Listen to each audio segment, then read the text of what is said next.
Bueno, muy buenas noches a todos y todas. Ya estamos ya en la clase de teoría del Estado, creo que es la sexta.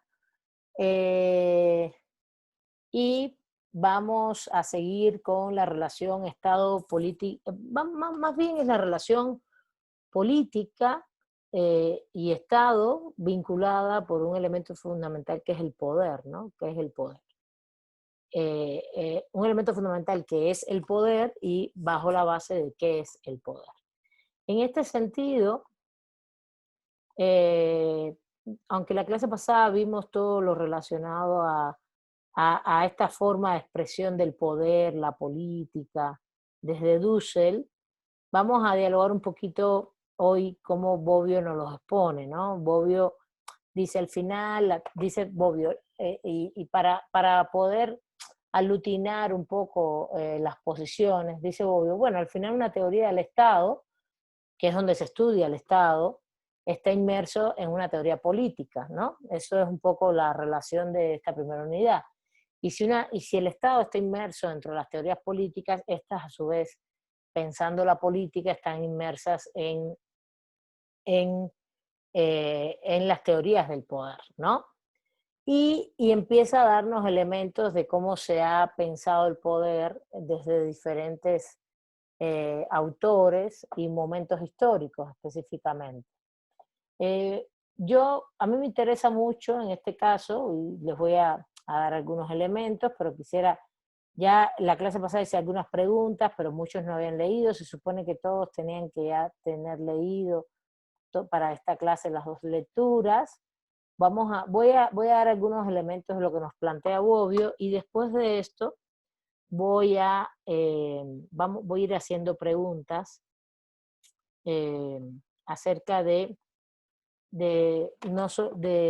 justamente, a ver, si quieren participar, yo les pediría que levanten la mano, no va a ser solo expositivo, podemos hacer intercambios, y si quieren participar, yo con mucho gusto, ¿no? Con mucho gusto les doy la palabra y empezamos a ver los elementos. No tengo ningún problema, solo pídanme, levanten la mano y comenten, ¿no? Lo que quieran comentar. Bueno, vamos primero, históricamente, eh, como plantea el autor, ¿qué cosas el Estado y la política justamente tienen en común el poder? Por eso se dice, bueno, cuando ya estudias el Estado, estudias las diferentes formas políticas, al final caes en todas las teorías de poder, que hay muchas, ¿no? Y justamente en la antigüedad, bueno, se menciona a muchos autores, etcétera, pero siempre lo que se ha estudiado es cuáles son las formas de gobierno o las formas de poder, ¿no? En un contexto o una situación histórica determinada. Y, por ejemplo, un primer ejemplo específicamente sería cómo en, cómo en la antigüedad se concebía, por ejemplo, eh, que las formas de gobierno eran la aristocracia, la democracia, la oclocracia, la monarquía, la oligarquía, en dependencia de cómo se daba, evidentemente, las autoridades, la relación gobernantes-gobernados, cómo se daban las formas de ejercicio del poder. Y como también, y bueno, las formas de ejercicio de ese poder pueden ser fisiocráticas, burocráticas, partidocráticas, poliarquías o exarquías. Hay muchas, podemos encontrar esto no solo en la antigüedad, podemos encontrar que a partir de esas definiciones ha habido muchas y muchas sistematizaciones en diferentes momentos. ¿Qué es lo que se está tratando de analizar? ¿Qué cosa es el poder? Y el Estado es definido como la potestas. Bueno, justamente lo que vimos con Dulce en la clase pasada es que la potestas son las instituciones en general, no solo el Estado, todo tipo de instituciones, sí estatales o no solamente estatales. Yo ahí estoy un poco en contra del estadocentrismo solamente, sino las instituciones que pueden tomar decisiones, que pueden ejecutar las políticas de la comunidad, de la potencia. Y las instituciones las podemos crear, pueden ser estatales o no. Por ejemplo, en una comunidad indígena, Voy a poner un ejemplo para que vean que esto va más allá del Estado. Una comunidad indígena es una institución estatal la que toma las decisiones, o es la asamblea o es el consejo, por ejemplo. En las comunidades indígenas hay consejos de ancianos, hay de mayores, está la asamblea. La asamblea sería la comunidad, la potencia, pero hay un consejo de ancianos, pero también que se le pide asesoría, pero a la vez hay un consejo, que en este caso se le llama así regularmente consejo del pueblo específicamente, que es como un órgano ejecutivo. Y esa es la institución que ejecuta la potencia, las decisiones de la asamblea. Entonces, no siempre, y teniendo en cuenta que nuestro país tiene un 10% de poblaciones indígenas con tradiciones históricas, históricas no solo coloniales, prehispánicas, sino también desde la colonia. Hay asentamientos que se dieron en el siglo XVIII, sobre todo en el siglo XVIII, siglo XIX, los grupos se fueron moviendo. Pero hay asentamientos en todo lo que es toda la zona maya, toda la cantidad de grupos que hay en México, que implican asentamientos muy antiguos, incluso prehispánicos, es decir, antes de la colonia que hoy es 12 de octubre, realmente, ¿no? Nada que celebrar, justamente antes de la colonización de nuestros pueblos, ¿no? Por el mundo occidental, europeo. Bueno, que se fue conformando como Europa en ese momento.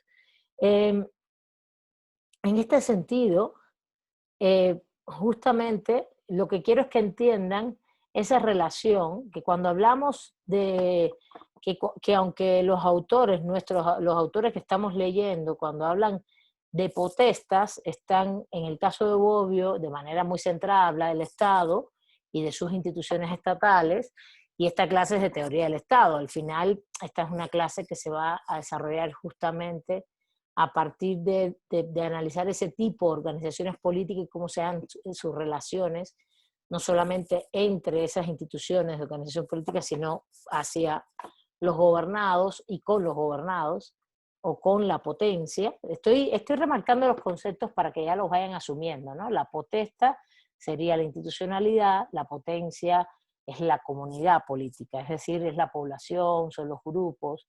En una comunidad indígena, la potencia sería la comunidad, la potesta sería, por ejemplo, la potencia sería la comunidad, por tanto la comunidad se reúne en asamblea, ¿no? Y ahí, en esa asamblea se toman decisiones que entonces potestan, como potencia potestan. ¿A quién? A una institución. ¿A qué institución en una comunidad indígena? Regularmente se llaman consejos, consejo indígena del pueblo tal, y son personas que tienen que hacer mandatos en función de la comunidad. Y hoy esta potestad se ve muy claro en las teorías tradicionales políticas, en el Estado y sus instituciones, sobre todo en la modernidad, desde la antigüedad hasta la actualidad. Entonces, ¿qué es lo que se ha investigado siempre? Bueno, cómo se reúne, cómo se organiza el poder, esas instituciones políticas, cómo se organizan, qué tipo de características tienen. Por eso esta cuestión de la antigüedad, qué formas de gobierno había, es decir, qué formas de gobierno es cómo se organizan, qué relación tienen entre gobernantes y gobernados, y cómo ejercen el poder, el ejercicio del poder, cómo se ejerce, si se ejerce verticalmente, horizontalmente, depende, y ahí vienen toda una serie de elementos, si hay partidos, si hay una burocracia estatal, ¿no? Si hay, depende. Y lo que estamos entonces analizando es cómo se dan todas esas relaciones de poder y cómo se organizan las instituciones. Aquí a mí lo que me interesa mucho que entendamos que Bobbio tiene una visión más bien eurocéntrica, no latinoamericana, una visión muy moderna y eurocéntrica, y ve al Estado como el portador de la summa potestas, ¿no? Usa incluso los mismos términos que puede usar hasta cierto punto Dussel, porque a nadie se le ocurre decir que la potestad no es otra cosa que la institucionalidad que ejecuta la política. y que la política se fomenta desde la potencia que es la comunidad. Todo el mundo se lo tiene claro, ¿no? Y bueno, él mismo plantea, bueno, que en el mundo moderno esta potestad del Estado se divide en tres poderes, el legislativo, el ejecutivo y el judicial, que es muy claro cómo se ve en México eso hoy, y que evidentemente nos interesa mucho estudiar cómo se dan todos los procesos políticos, ¿no? Cómo se forma ese poder, esos procesos, esos poderes políticos, cómo se organizan, y después cómo distribuye el ejercicio del poder. Eh, para eso, en la clase pasada Gabriel nos había dicho que, bueno, desde la filosofía política, desde las, vamos a decir, teorías políticas, había tres formas de analizar ese ejercicio del poder. ¿Alguien sabe cuáles son? Y me puede decir, y sus características. A ver, ¿alguien me puede decir? Desde la filosofía política.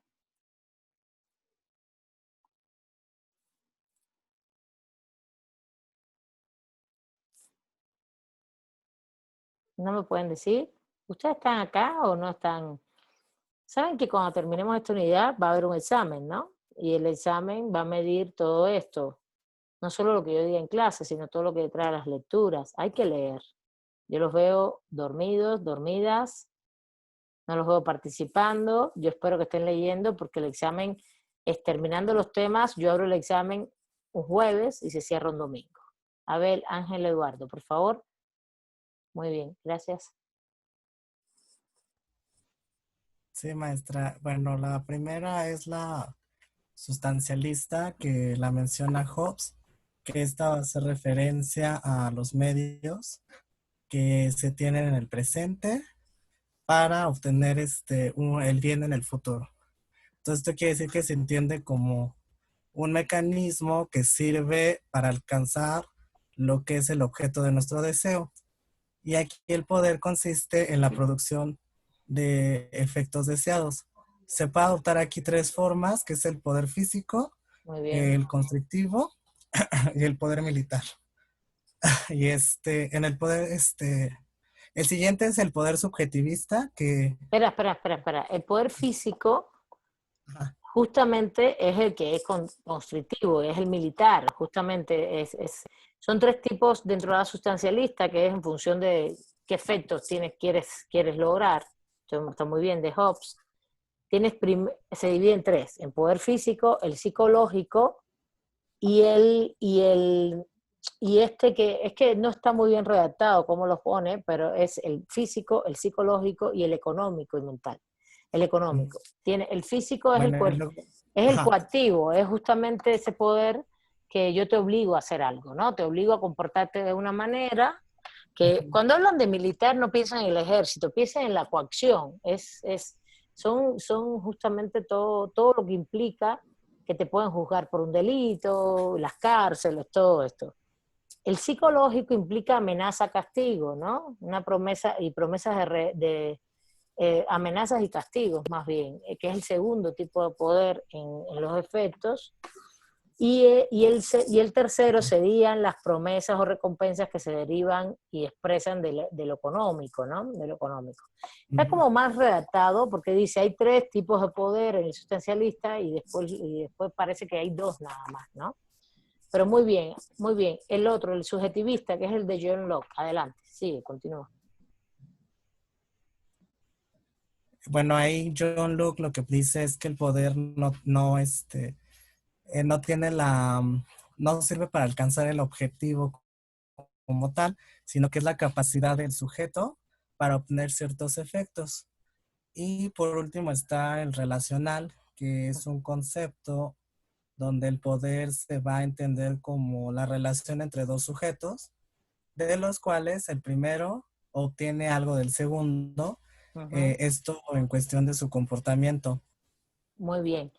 En el de John Locke, por ejemplo, como no es la capacidad de obtener ciertos efectos en los sujetos, es decir, por ejemplo, que nosotros dictemos leyes y que esas leyes incidan en la conducta de los seres humanos. Por eso es subjetivista, tiene que ver con el comportamiento de los sujetos. Fíjate, el sustancialista tiene que ver con lo que vas a lograr, ¿no? Es un poder, la sustancia es que el poder logre cosas, ¿no? El subjetivista es que los sujetos, mediante la capacidad de obtener efectos en determinados sujetos, y el relacional es cuando un sujeto incide sobre otro. Por ejemplo, estas son las teorías de Robert Dahl, ¿no? Y porque además te hacen hacer cosas que tú no harías en ningún momento, solamente la harías porque realmente estás incluso ahí como, no, subordinado. Sí, eso podría tener mucho que ver con los líderes carismáticos, por ejemplo, porque no es que te hagan matar, ni mucho menos, sino el líder carismático regularmente encanta mucho, y al encantar, la gente, pues hay un proceso de subordinación y de acción de cosas, ¿no? Y no tiene que haber uno, puede haber muchos. Por ejemplo, volviendo a una comunidad indígena, puede ser que la asamblea decida cosas, pero dentro de la asamblea haya líderes, sean hombres, sean mujeres, y que pongan su voz fuerte a la hora de tomar decisiones. En ese momento, ahí en materia de poder, esos líderes no tienen que estar en el consejo, pueden estar en la asamblea. Arrastran al grupo, ¿no? Arrastran al grupo a tomar determinadas decisiones porque te convencen, etcétera, etcétera. Es la interacción entre sujetos. Muy bien. Esas son como las teorías así generales, y de ahí se derivan otras. Después hace un recorrido Bobbio. Muchas gracias, Ángel. No sé si quieras comentar algo más. Maestra. Vale, muchas gracias, corazón. Bueno, después hace un recorrido Bobbio entre dos momentos históricos. Uno es la antigüedad, cómo se concebía el poder en la antigüedad, y cómo y fíjense que estos son como concepciones teóricas políticas muy generales, ¿eh? Cómo lo concebía, y en este caso muy doctrinal, porque no es solo la antigüedad, sino es desde la doctrina, desde los teóricos, la filosofía. Por ejemplo, cómo lo concebía Aristóteles y después cómo se concibió en el medio europeo.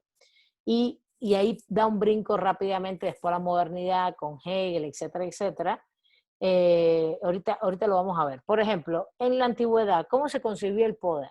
Según Aristóteles, a ver, ¿quién me puede decir cuáles son los tres tipos de poder que hay en la antigüedad? Los poderes políticos. A ver si alguien me lo puede decir. Hay tres tipos.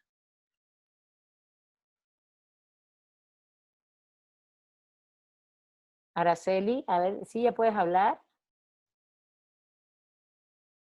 No, no te escuchamos. No te escuchamos. Sí está tu audífono, tu micrófono, perfecto. Se nota que estás conectado, que estás activo, pero no te escuchamos. Qué pena, Araceli.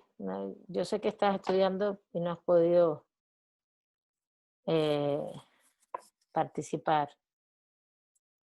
No te escuchamos, ¿eh? Yo, maestra.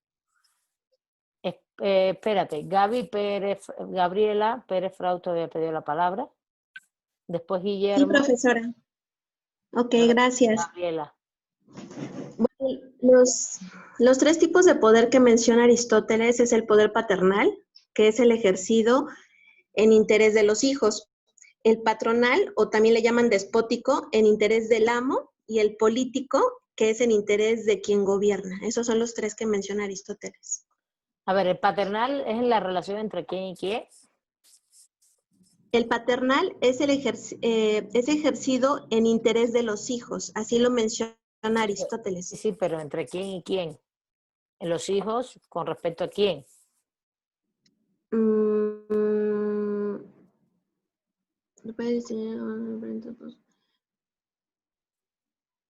Es que no lo relaciona con nada, nada más los Sí menciona. lo relaciona. A ver, y del amo con respecto a quién.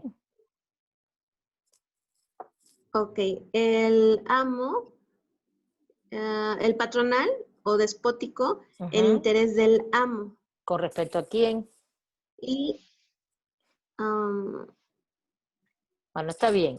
¿Y el político? Ok, a ver, ¿quién más quiere intervenir? Adelante. con respecto a sus súbditos, ahí podría ser, ¿no, profesora? Con respecto a sus súbditos. Sí, todos son súbditos, los tres poderes, el paternal, el despótico y el civil, es relación con súbditos, pero sí hay sujetos específicos muy claros. A ver, ¿quién más quiere intervenir?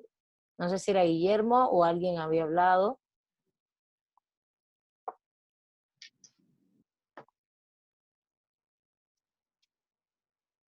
Guillermo. No, yo quiero, ¿Sí me a escucha, ver, maestra? sí, te escucho. Ah, ok, ahora sí, ahora sí que me preguntabas, que ya lo había comentado la compañera. No, no lo comentó del todo. ¿Cuáles son los tres poderes que expresa Aristóteles? A ver, ella comentó solo una parte. Pues bueno, yo manejo lo que son las tres, que es el poder ideológico, el No, poder no, político. Aristóteles. No, entonces estoy mal porque Sí, ya sé, quedo fuera. estás mal. A ver, ¿alguien más me puede comentar? A ver, por acá Lotan lo expresó, no sé si quiera comentar. Araceli sí, pero yo lo que quiero es que me digan cuáles son los tipos de poder que se dan ahí. No es que me los mencionen solamente, que me los expliquen. No es solamente la mención, que los expliquen, ¿vale? ¿Alguien puede participar? Si quiere yo, Yo maestra. no sé A si ver, esté muy bien, a profe. ver, a ver, Lotan, adelante, por favor. Ulises. Sí, maestra. Aristóteles dice que el poder paternal es el que se ejerce del padre a los hijos. Obviamente, sobre el interés supremo para ellos. Muy El bien. otro que menciona Aristóteles, que es el despótico, es el de el interés del amo, el de conseguir a través de los, perdón, ¿Del amo sobre quién? sobre los siervos. Ujú. O sobre los esclavos. Sí, y el otro es el poder civil. Ajá. ¿Sí ¿Qué me es escucha? entre quién y quién?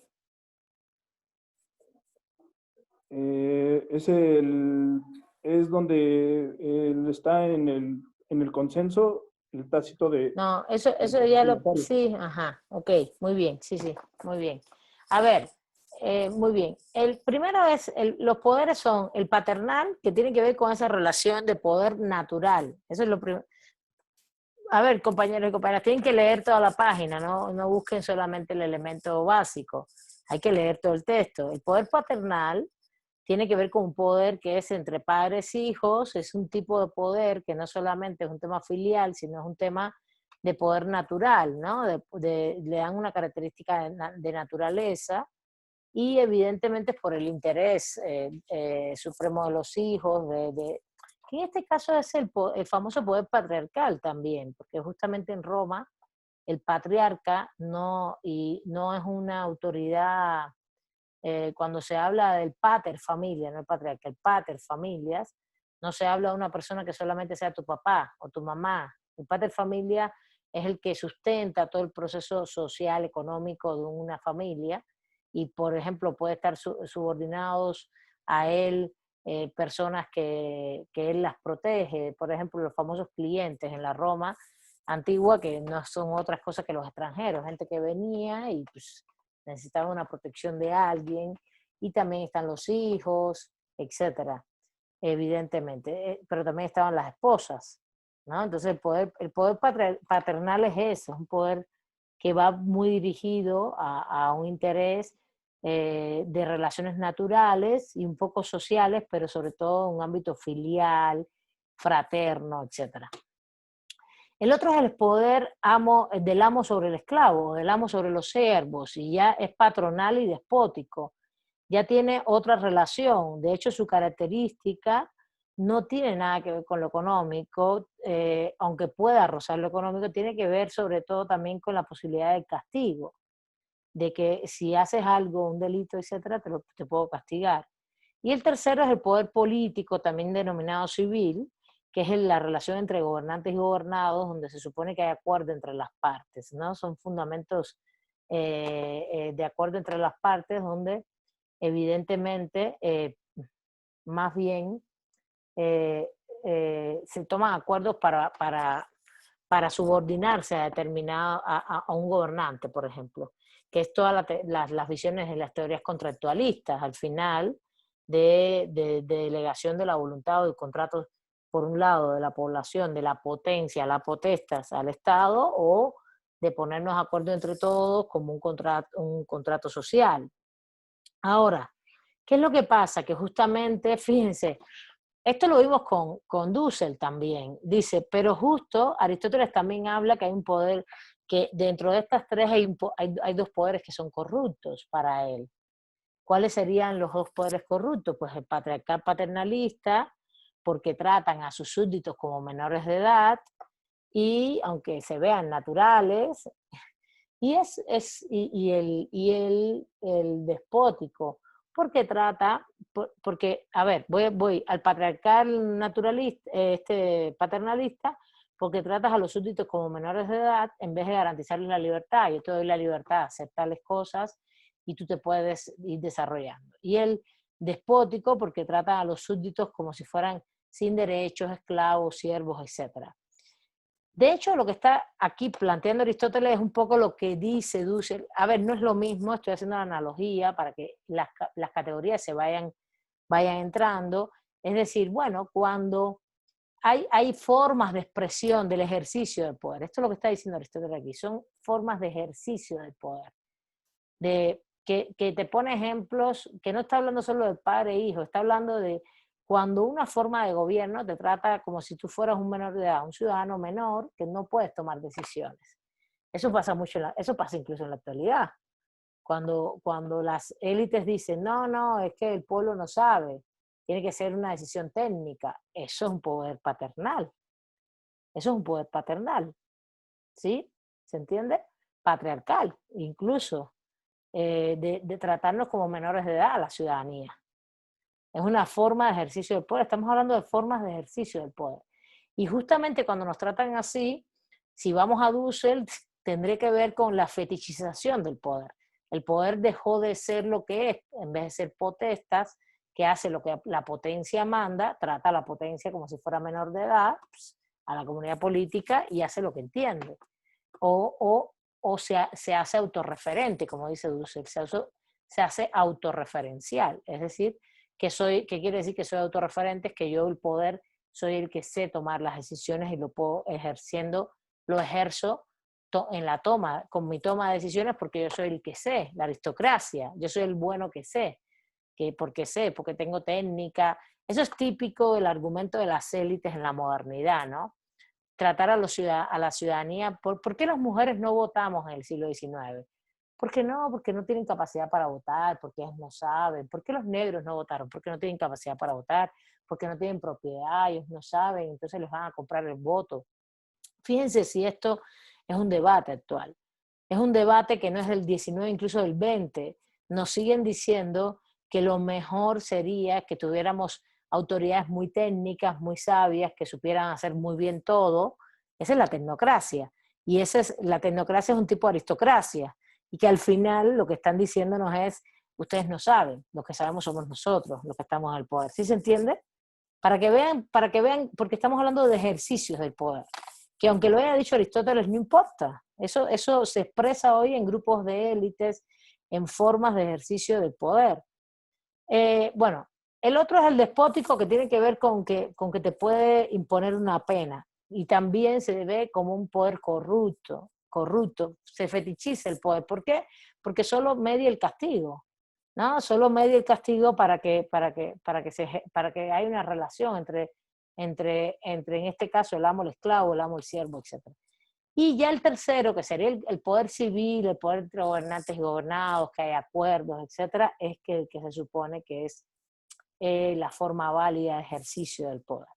Que no es otra cosa que podríamos llevarlo perfectamente a las 5 tesis de política de Dussel, que dirían, pues la comunidad es potencia política, ella toma acuerdos mediante consensos y disensos y le dice a la potestad lo que debe hacer. Ahí hay acuerdos, ¿no? Y la potestad debe ejercer el poder. Eso es lo que está planteando los autores. Le estoy haciendo las analogías para que no lo vean tan separado. ¿Está bien? ¿Alguna duda hasta ahí, chicos, chicas? Profesora, Dígame. ahorita Usted estaba hablando de lo del poder que suelen ser corruptos y era el patriarcal. ¿Qué pasa cuando nos siguen tratando como menores y ya no lo somos? O sea, ¿qué pasa cuando ese poder se supera y no nos quiere tomar en cuenta? O sea, tengo esa duda como que volando. O sea, ¿qué pasa cuando nos siguen queriendo tomar como menores? Es que justamente esa es una discusión hoy. Primero, depende desde dónde se ejerce, ¿no? Yo estoy poniendo ejemplos de la política de los estados hoy, de cómo, por ejemplo, un estado tecnocrático como el estado neoliberal, por ejemplo, lo que propugna es que haya siempre autoridades técnicas, y eso se vio muy claro en México. En México, por ejemplo, con Calderón y con Fox, arribaron a las estructuras estatales funcionarios que estudiaban, por ejemplo, regularmente en escuelas privadas. Se los digo así, en universidades privadas, todos abogados de la Escuela Libre de Derecho, del ITAN, con Calderón y con Peña Nieto, del ITAN. ¿Por qué? Porque para ellos eran los preparados en todo el ámbito corporativo. Esos son los preparados. Por tanto, el abogado de la UNAM y el abogado, por ejemplo, de la UACM, hoy los abogados de la UNAM y de la UACM regularmente ocupan, el de la UNAM históricamente ocupaba posiciones dentro del Estado a nivel federal, y el de la UACM, ahora, ustedes todavía, las generaciones apenas van saliendo, porque esta licenciatura es como más joven que todas las demás, pero tú puedes ver que los graduados de la UACM trabajan en las delegaciones del gobierno de la ciudad, muchos, los que se gradúan. Entonces, ¿qué tú ves con respecto a cuando cambia el Estado a nivel federal, sobre todo? La UACM esto no ha cambiado mucho, pero a nivel federal fue muy interesante cómo se movió toda la administración pública hacia el sector tecnocrático, ¿no? Tecnocrático del ITAN, fíjense, del ámbito corporativo de la Iberoamericana, porque el Ibero tiene un ámbito de derechos humanos muy interesante, que no tiene nada que ver con esto, del CIDE, ¿no? Entonces esto que te estoy comentando, Andrea, es un espíritu interno de que la potestas tiene que tener ese saber y los demás no sabemos, ¿no? Ahora, en el sector patriarcal, en el ámbito patriarcal, esa cosa de que, es que eso, ¿cómo incide en el ámbito patriarcal hoy, en las nociones patriarcales? Pues incide, puse un ejemplo del neoliberalismo, vamos a lo que tú preguntaste, para que se entienda bien. Ha incidido siempre en esta concepción de género, de que las mujeres sabemos menos, estamos menos preparadas. Siempre ha incidido en eso. Las mujeres sabemos menos, estamos menos preparadas, somos más, no sé, de expresiones más estridentes, así lo digo. Entonces, esto incide en que tú ocupes un cargo desde profesor investigador, ser profesor investigadora, o tener un cargo público político, ¿no? Por eso es que también el movimiento de todo el tema de los derechos humanos en violencia de género, a eliminar esas trabas patriarcales. Y por eso hay que dar oportunidades. Y por eso hay que decir, sí, tiene que haber cuota de género. Por eso la Constitución habla hoy de cuota de género en todo el sistema electoral, en todo el sistema estatal, porque tú tienes que dar la posibilidad de que llegue. Entonces, esto es una reproducción, que estoy poniendo el ejemplo a nivel de Estado, Andrea, pero que se reproduce en tu casa. Se reproduce en tu casa si tienes hermanos varones o no, porque ella no puede hacer esto, porque tú eres más fuerte o tú eres o tú tienes que protegerla. A ver, esto es un problema de que nos tenemos que proteger todos, tenemos que dialogar todos tenemos capacidades, las mismas capacidades, y todos tenemos deberíamos tener las mismas oportunidades. ¿Sí me entiendes? Ha trascendido, ¿sí me entiendes? Sí, profesor. Puse varios ejemplos. Puse primero un ejemplo de la tecnocracia de manera general, para que se entienda, y puse otro ejemplo ahora en el tema patriarcal, cómo incide hoy. Hoy incide en que tú, por eso, fíjense, bueno, si siguen conmigo, yo doy constitucional, pero en la Constitución ha habido toda una serie de modificaciones que hoy tienen mucha fuerza el tema de género. Por eso, por ejemplo, no sé si vieron este año, no sé si fue este año o el año pasado, las elecciones de los magistrados de la Suprema Corte, las ternas eran mujeres. Y es que lo tienes que hacer así. No es un tema obligatorio, porque tiene que haber equidad de género. Equidad es oportunidades para todos. Entonces, ¿qué haces? Pues no propones una terna donde hay un hombre que en un momento determinado a lo mejor tuvo más oportunidades para estudiar más cosas, para prepararse. ¿Por qué? Porque no tuvo que cuidar hijos, porque tampoco porque eso es lo que pasa regularmente, ¿no? Que las mujeres tenemos otras funciones sociales, familiares, y tenemos doble y triple trabajo, por eso nos quedamos más atrás. Ese es el tema histórico de toda la vida, ¿no? Además de que nos tratan como menores, y nos tratan entonces en consecuencia como menores de edad. Esto, fíjense, esto históricamente se ve muy claro, ¿eh? En el tema del voto. También no solo es un tema de género, es un tema de raza. Claro, las razas no existen, ya se los he dicho, pero la condición étnica y la condición afro, etcétera, de nuestros países de América Latina también estuvo ahí supeditada en el ámbito no solo colonial, sino de expresión de la política. Hay menos negros, menos indígenas en todos los sectores institucionales de poder, de ejercicio del poder, de las potestas. La mayoría son blancos y blancas. ¿Sí? ¿Sí se entiende? No solamente son hombres, son blancos y blancas. A lo mejor la brecha de género la rompes. Yo conozco institutos que han roto la brecha de género, pero todas muy blancas, muy occidentales, nadie de pueblos indígenas. Es impresionante, ¿entiendes? Entonces, claro, tú dices, bueno, pero ¿cómo va a haber una de pueblo indígena ahí? Yo conozco incluso procesos de profesores e investigadores que tú ves y tú dices, bueno, pues ahí hay un corte de que tú crees que está más o mejor preparada por tal cosa, ¿no? Esto es una brecha histórica, ¿no? Esta es una brecha histórica, la de género y raza vinculada a la de la clase social. Las tres van juntas de la mano, ¿vale? Bueno, vamos 7:50, hasta las 8:30. Bueno, seguimos. Entonces, estoy relacionando todo lo que plantea Bobbio con también las 5 tesis de Dussel, ¿no? Cuando Dussel dice que estas dos son dos formas corruptas del poder, es lo que Dussel llama el poder sea fetichizado. El poder no puede estar para castigar, o el poder no puede estar para tratarnos como menores de edad. El poder es el ejercicio, el ejercicio del poder, que es la potestas. Estoy siempre usando los términos de Enrique Dussel. Sino está para ejercer los acuerdos que la potencia toma. Y en ese ejercicio también hay acuerdos. Entonces, justamente lo que está planteando Aristóteles es muy interesante, lo que pasa que en los términos de la antigüedad, de lo que hoy ya con tanto aparato teórico que existe, es estas categorías de nosotros pensar, hay potencia, ahí está la potencia de la política, aquí se reproduce la política en la comunidad, se le da en esa potencia, da la potestas, la otorga a las instituciones para que las instituciones ejerzan el poder. Fíjense, no es lo mismo tener el poder que ejercer el poder.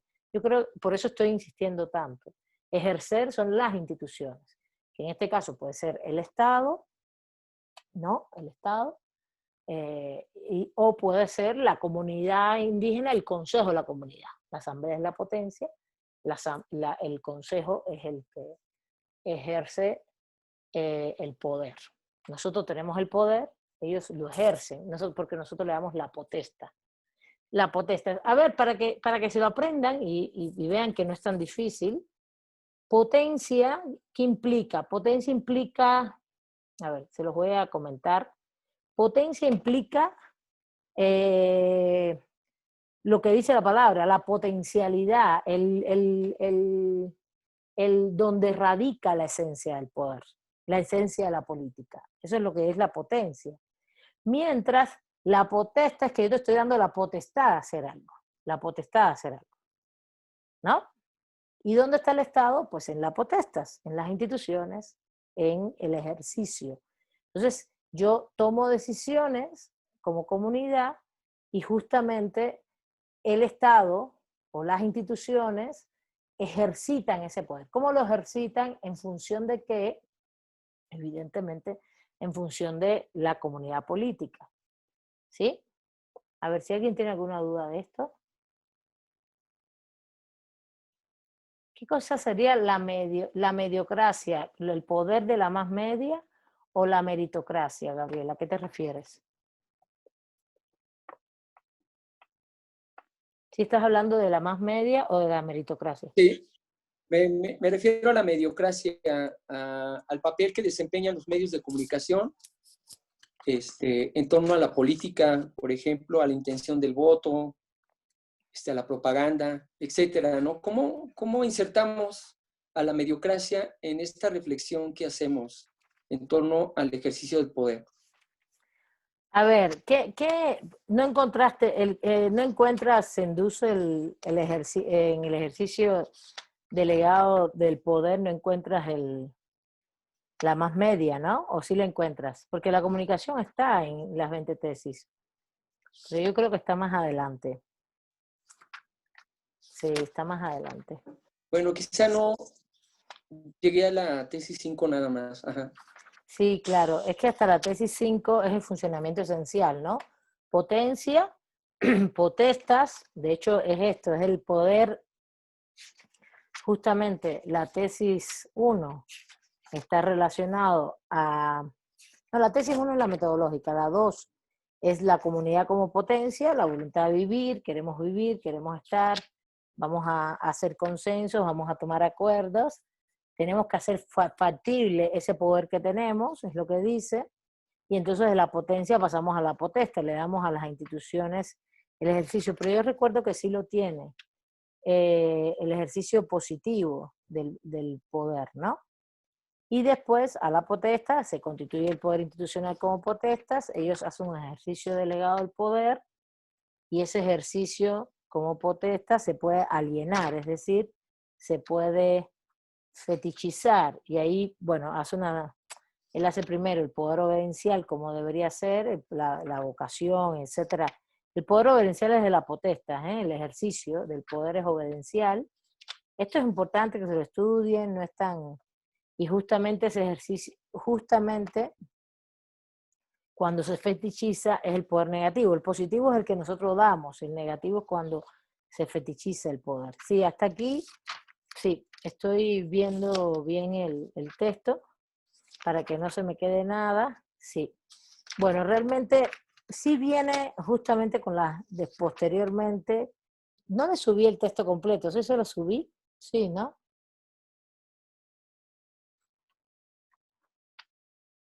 ¿Sí? Sí se lo subí. A ver, Gabriel, en la tesis 7, para que también lo ubiques, en la tesis 7 primero habla de toda una serie de acciones, de cómo se ejerce ese poder, esto es extra, esto sí no iría a examen ni nada, y justamente cuáles son las acciones estratégicas, cómo llegan a las instituciones, y después cómo hay principios que norman estas instituciones, ¿no? Cómo funcionan las instituciones, es lo que viene después. Y justamente dentro de estas, de lo institucional, está evidentemente relacionado con esferas materiales, que es la ecológica, la económica y la cultural. Y en la cultural están los medios de comunicación. Nosotros necesitamos comunicarnos, como necesitamos también información, toda.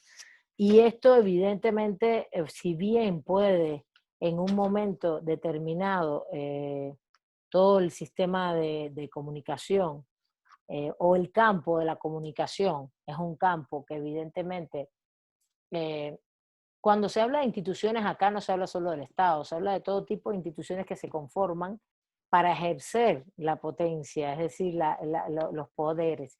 Y tiene una función ética, una función informativa.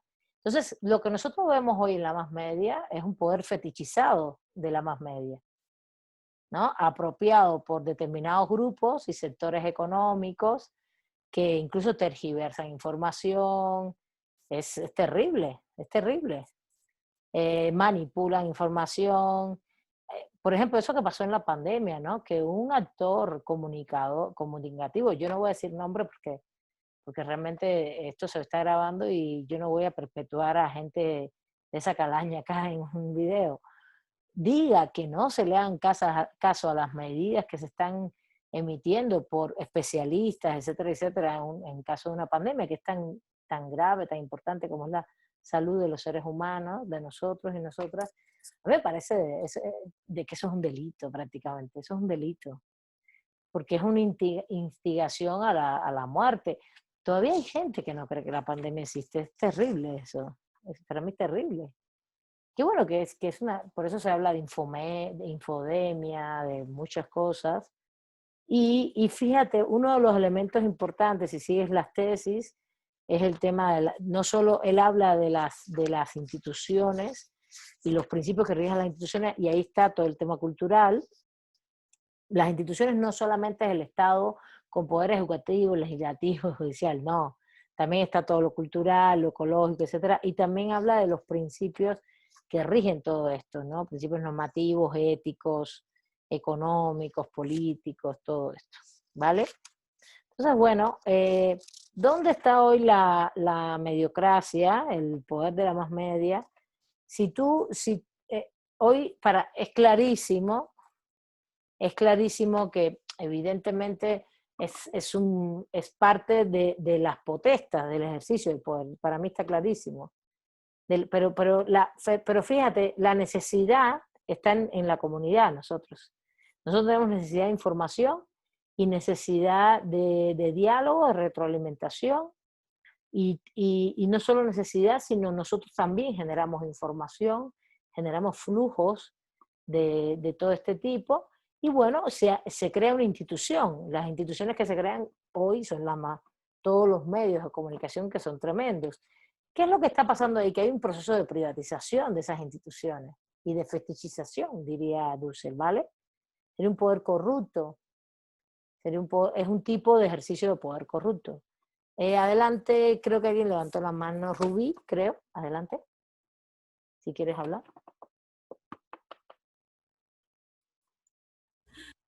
Sí, profesora, yo no tenía una duda. Entonces, las instituciones, bueno, o sea, lo de la potestad que son las instituciones, puede ser por decir, como el DIF, que organiza, es una comunidad donde dan algún tipo de talleres, información y todo eso.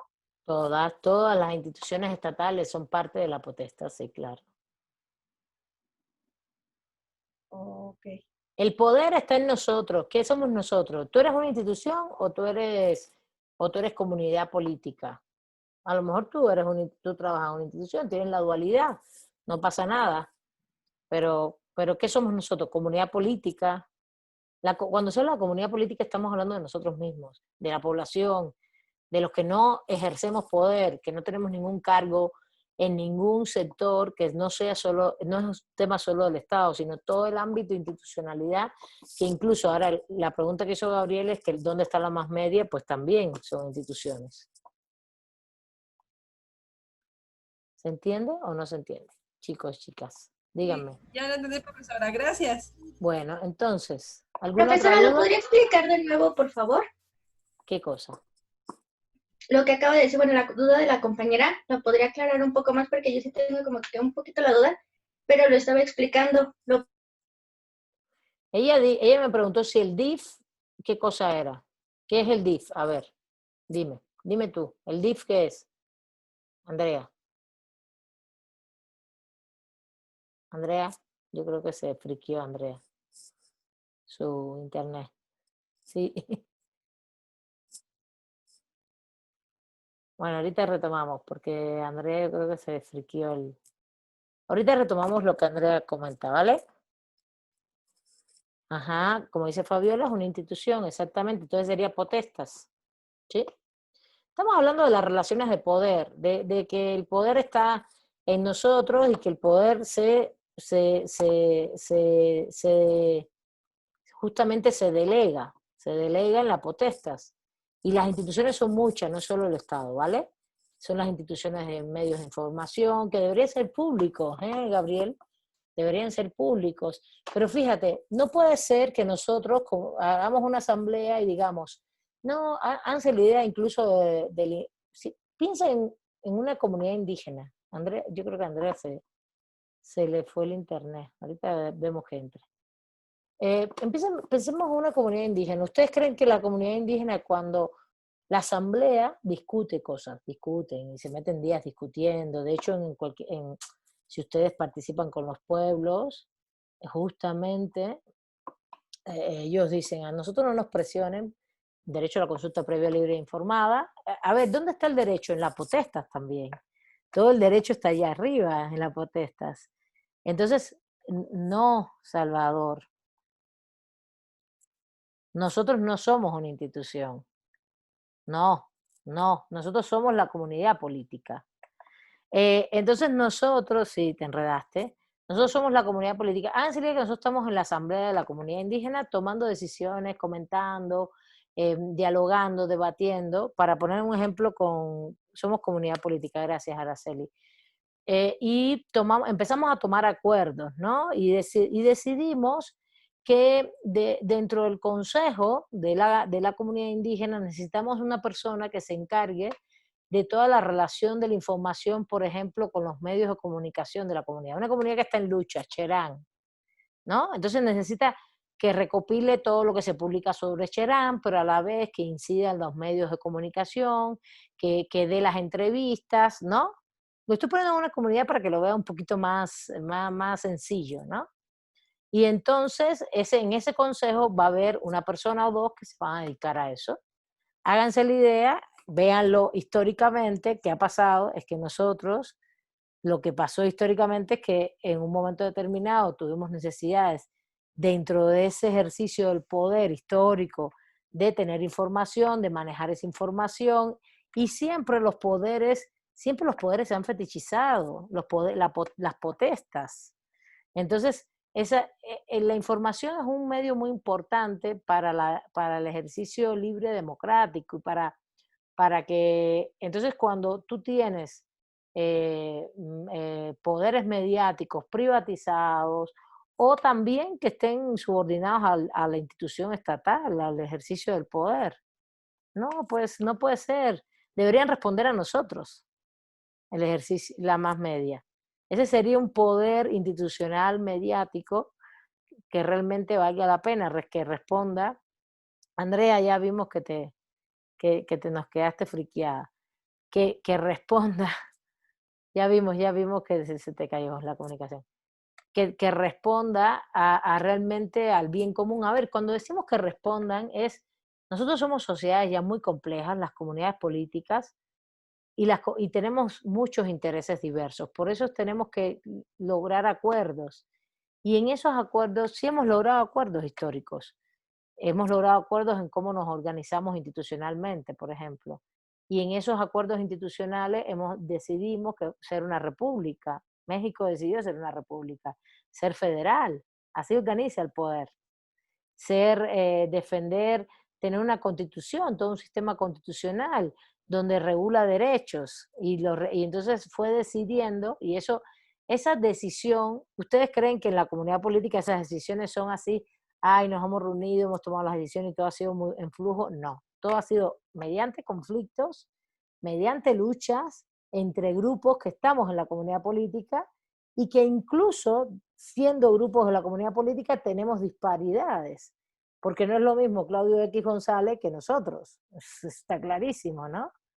No tenemos nosotros ningún poder, ni ¿cómo se llama?, de las cargas de Televisa, ¿no? Que tiene toda a su disposición toda la proyección de información, ¿no? Y de simbología, de sentido, de cultura, o el otro que tiene cantidad de poder económico, de relaciones económicas, y nosotros, pues esto es una lucha constante, ¿no? Es una lucha en la comunidad política por darnos un tipo de institución, porque esa institución funcione, haga lo que la comunidad desee, y lo que pasó históricamente, que eso lo vamos a ver en la próxima unidad, es cómo esas instituciones, esa potestad se fue configurando históricamente de manera diferente, y cómo hoy en el capitalismo y en la modernidad, qué características tiene justamente, y cómo tenemos las dificultades que tenemos, y cómo también en cada momento histórico los poderes se fetichizaron,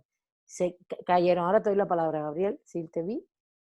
Cómo se fetichizaron y cómo hubo que cambiarlos, y cómo después volvimos a tener contradicciones sociales como comunidad política. Quiero que lo entiendan como conceptos abstractos que se pueden adaptar y aplicar en cada momento histórico al ejercicio del poder. Gabriel, adelante. Sí, retomar un poco esta idea de las mediaciones, ya sea en el aspecto de los medios de comunicación, como ya se acaba de tratar, o, por ejemplo, en la cuestión económica, que finalmente, como lo dice Dussel, implican pues una serie de peligros, ¿no? Él le llama un supremo peligro, ¿no? Porque ahí es en donde se pueden presentar una serie de injusticias y llevar incluso a la dominación. Aquí me llama la atención el hecho de que algunos políticos, sobre todo en el actual ejercicio de poder, mencionan que es posible una separación, por ejemplo, de la esfera política de la esfera económica. Y yo creo que desde la perspectiva que nos viene presentando sobre todo Dussel y ver lo político como en su totalidad, yo creo que esto sería imposible. No sé qué opinan los demás.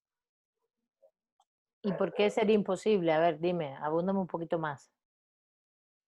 Sí, es decir, finalmente si entramos desde la perspectiva de un estructuralismo, por ejemplo, funcional, pero no pasivo, en donde también entraríamos a lo mejor desde la teoría de los actores o del conflicto, pues en todo ejercicio de poder, obviamente hay consensos, disensos, ¿me explico? Y yo obviamente creo que la finalidad última, como lo menciona también ahí Dussel, es la hegemonía, ¿no? Como un fin último, digamos, en este proceso. Y desde esta perspectiva, yo creo que cada uno de estos elementos o estas mediaciones dentro del ejercicio de poder juegan un papel determinante. En ese sentido, yo creo que no es posible hacer de lleno una separación de estos actores, ¿no? Que también juegan un papel importante, ¿no? Yo estoy No de sé qué acuerdo, opinan. sí, yo estoy de acuerdo, a ver, hasta cierto punto, yo creo que son categorías abstractas para pensar que la política está en nosotros, no en el Estado. Ese es el primer punto, el primer principio. Y que nosotros, y que el Estado y las instituciones deben hacer lo que los grupos sociales demandamos que se haga, ¿no? Y que claro, las instituciones, que es la potestad, son mediaciones del poder que somos nosotros, ¿no? ¿Qué es lo que ha pasado históricamente? Eso ha sido así históricamente. Incluso si vas claro, estábamos viendo en Aristóteles los tipos de poder, cómo él los veía, pero lo que está hablando Aristóteles es el ejercicio de la potestad. ¿Sí lo entienden? Aristóteles está hablando de un ejercicio de potestad, un ejercicio paternal, un ejercicio patronal y un ejercicio civil. Después, cuando sigues, ves a Hobbes, a Locke, etcétera, a Jean Bodin, a Hegel, etcétera, y en la modernidad el problema es que esto se traduce con el ejercicio de la soberanía. ¿Quién tiene la soberanía? Que es a donde quiero llegar después, un poquito más adelante, en la modernidad. ¿Quién tiene la soberanía? Pues nosotros, la comunidad política. Y la potestamos, ¿no? La potestamos. Le damos la potestad a la institución y creamos el Estado moderno con todas sus características y sus formas de representación, el derecho, todas las instituciones jurídicas, todo esto, ¿vale? Estoy de acuerdo. Eso es lo que le está diciendo. Él está pidiendo ese análisis de totalidad y te está diciendo que todas esas instituciones siempre se fetichizan. Ahora, tú lo que me estás diciendo es, lo que yo te entendí fue que dentro de la comunidad política hay diferentes grupos que tienen diferentes tipos de poder. Eso es lo que tú me estás diciendo. ¿Es así?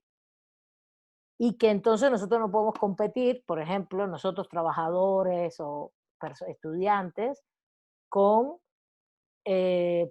las personas que están en los poderes económicos, ¿no?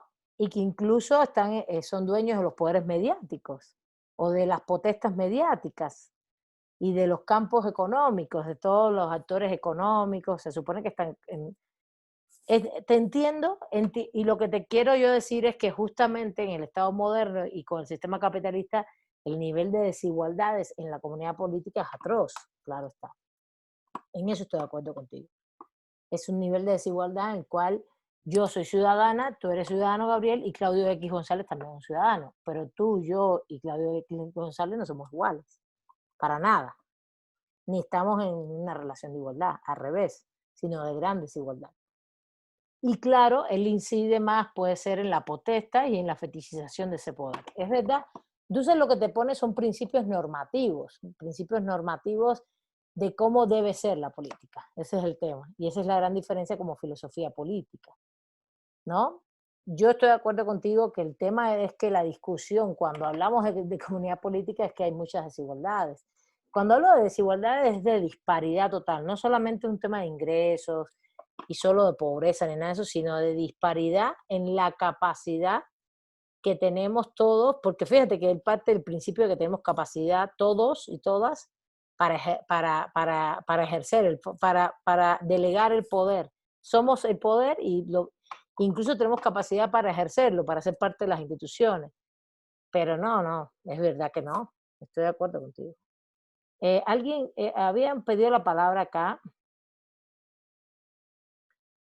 Ok, muy bien, Ricardo, que querías comentar esto. Sí. Sí, pero Sí, fíjate, nada más ahora dale, Carlos, Ricardo, adelante.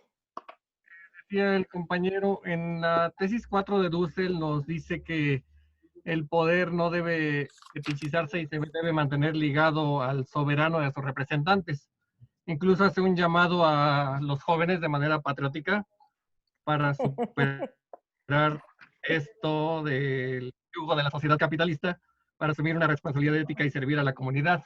Como que hace un llamado un poco revolucionario para salir de esta situación.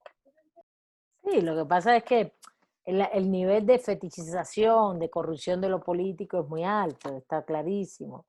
Entonces necesitas un proceso de cambio social fuerte, de ruptura, y ese es el que no se ha dado. Incluso lo que ha pasado en los últimos 20 años en América Latina, porque fue en los últimos 20 años, justamente en la primera década de América Latina hubo una redirección de las protestas latinoamericanas, ¿no? Por ejemplo, en Bolivia, Ecuador, en Venezuela, en Brasil, en Argentina, hasta cierto punto. Pero ahí es donde yo regreso más al marxismo, ¿no? ¿Por qué? Porque justamente, aunque tú llegues a la potestas, tengas en la potestas gobernantes éticos que hayan querido cambiar determinadas condiciones de desigualdad y de ser un ejercicio ético de la política, vives en un sistema global capitalista, que es desigual por naturaleza. Entonces, ahí tenemos que volver al marxismo un poco y dejar un poquito de Dussel, espérate, Dussel, con tus principios normativos, espérame tantito, y darnos cuenta que lo que ha pasado en la modernidad, desde el 1492 hasta ahora, es el desarrollo de un sistema capitalista que su esencia es desigual por naturaleza. ¿Qué quiere decir que es desigual? Que hay un grupo que es dueño de medios de producción. Eso lo leyeron con Capella, que hay un grupo que es dueño de medios de producción, que ellos se van a tener cada vez más ganancia a costa del trabajo de nosotros. El famoso 99 y 1%. Es así. Y entonces ellos no ganan un día, 2 días, ellos no ganan un poquito todos los días.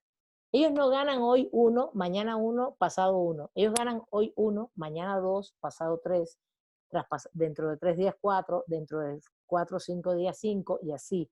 En el momento en que el 1, el 5 se convierte en 5, 5, 5, hay crisis económica para el capital, no para nosotros. Para nosotros estamos en crisis siempre, para el capital. Ahí ya empieza la recesión y entonces de 5 bajan a 4, a 3, ya hay crisis económica. El objetivo del capital todos los días como relación social de esos dueños de medio de producción es ganar increciendo. ¿Y cómo ganan ellos? Ellos no ganan porque son esta idea clásica de que el empresario es que se esfuerza mucho y gana a partir de que hace muchos esfuerzos y trabaja mucho, perdón. El capitalista, el dueño de los medios de producción gana porque nos extrae plusvalor a nosotros. Es decir, no nos extraen en la relación laboral, hay una relación de explotación donde nos extraen una cosa que no se llama ganancia, sino plusvalía, que es realmente su ganancia, que está por encima de su ganancia. Y esto ocurre en el sistema global. Entonces, cuando leemos a Enrique, está muy bonito, pero es muy complejo. En un sistema global, por eso son principios normativos. Esto lo da en las escuelas políticas y todo, y tiene sus tesis económicas también. Son 15 tesis económicas, también las publicó en siglo XXI, están digitales, yo las tengo digitales ahí. O sea, no me las he estudiado a profundidad todavía, así con calma, pero él es filósofo, entonces él te está diciendo cómo debe ser, ¿no? Y yo se los estoy poniendo en la mano para que ustedes vean una proyección desde América Latina, desde el cómo debe ser, pero estoy plenamente de acuerdo que no es, ya, claramente. Que la realidad es otra, pues, que estamos en poder, que hemos estado, incluso no ahora, históricamente, los sistemas económicos han sido bastante desiguales en función de la relación entre comunidad política y potestas, entre potencia y potestas. Las comunidades políticas han sido desiguales y entonces las luchas en las comunidades políticas han sido cruentas. Hay momentos en que se han tenido que adaptarse a los consensos e incluso apoyar a los grupos mayoritarios. Hay ejemplos históricos, por ejemplo, el cambio entre la monarquía romana y la república romana, justamente esa forma de poder monárquico a la república, justamente, y lo que propició el desarrollo de la república romana, es toda una rebelión de los plebeyos frente a los patricios en Roma. Entonces la rebelión presionó tanto, hicieron toda una rebelión en Roma, que presionaron tanto que justamente surgieron todas las instituciones republicanas, donde los plebeyos en la Roma antigua ocuparon grandes espacios en la potestad. Pero eso es una presión de la comunidad política. Si tú analizas desde los principios de Dussel, la presión fue la comunidad política en contradicciones. Y ahí volvés al marxismo, ¿no? El marxismo es la sociedad, es la que tiene contradicciones, se mueve dialécticamente y hace procesos de ruptura en la potestad. No sé si eso me lo entendieron. Eso último es como más visión desde el marxismo. La comunidad política sería la población, donde están los dueños de los medios de producción, como plantea Gabriel, y los que no lo somos, y boom, hay procesos de ruptura, y se generan instituciones que responden más quizás a los que no somos dueños del medio de producción, a veces, y a veces no.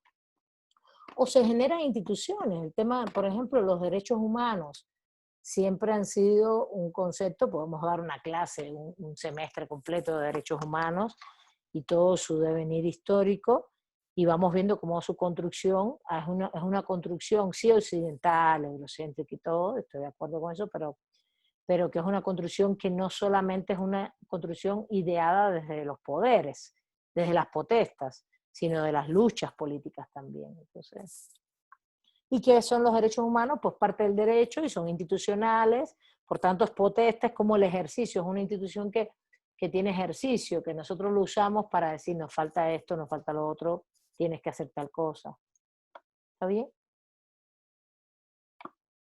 No sé si hay alguna otra duda. Sí, es un poquito complicadín, pero es solo un ejercicio de relación política, poder, derecho, Estado, para que también lo vean de manera general esto. ¿Y dónde está el derecho? ¿Dónde está el Estado? Pues en la potestas. ¿Dónde está el derecho? En la potestas también. Pero ¿de dónde nace, por ejemplo, que los derechos humanos son la vida, las libertades, los económicos, sociales, culturales? ¿De dónde salen esas necesidades? De la comunidad política. ¿De dónde sale que en un momento determinado haya habido pactos internacionales, haya habido que estén puestos en las constituciones, que todo eso es potestas en el derecho? ¿De dónde sale? Pues de las luchas de la comunidad política. Es un poquito esa la idea, ¿no? ¿Está bien? ¿Algo más?